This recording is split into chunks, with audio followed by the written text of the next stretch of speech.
تھوڑی دیر تک سردار کہن سنگھ کے ساتھ گپ شپ کرنے کے بعد اس نے وہیں سے ایک خالی لفافہ لیا جس میں گرجیت سنگھ کی فراہم کردہ لسٹ کو بند کرنے کے بعد اس نے لفافے پر ایک ہمسایہ ملک کا ایڈریس لکھا اور سردار کہن سنگھ کے ساتھ ہی موجود ایک فرنچائز ڈاک خانے سے وہ لفافہ عام ڈاک کے ذریعے پوسٹ کر دیا۔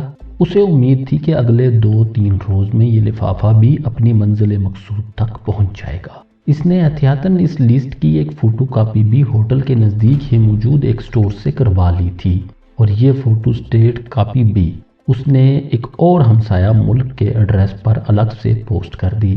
یہ خط بھی اس کی توقعات کے مطابق اگلے 5-6 روز تک اپنے ٹھکانے پر پہنچ جانا چاہیے تھا۔ اپنے ہوٹل وہ جان بوجھ کر رات دیر گئے پہنچا تھا۔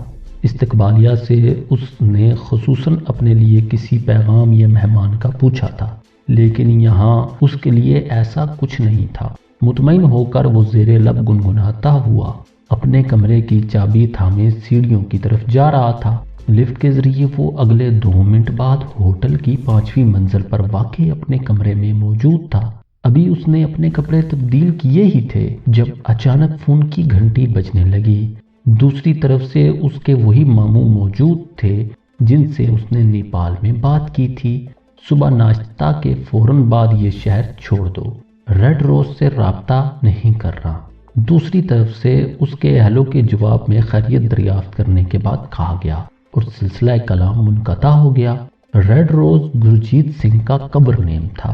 صبح تک کا وقت اس نے قریباً جاگتے ہوئے گزارا اور اگلے روز اپنے کمرے میں ناشتہ زہر مار کرنے کے 10 منٹ بعد ہی اس نے ہوٹل سے چیک آؤٹ کر لیا۔ اب اسے نئی شناخت کے ساتھ نئی منزلوں کا مسافر بننا تھا۔ ناظرین، اگر آپ اس طرح کی مزید ویڈیوز دیکھنا چاہتے ہیں تو چینل کو سبسکرائب کریں اور ساتھ میں موجود گھنٹی کے نشان کو دبا دیں تاکہ ہمارے آنے والی ویڈیوز آپ کو بر وقت ملتی رہیں۔ اور اگر آپ یہ سیریز مکمل دیکھنا چاہتے ہیں تو نیچے ڈسکرپشن میں دیے گئے لنک پر کلک کریں۔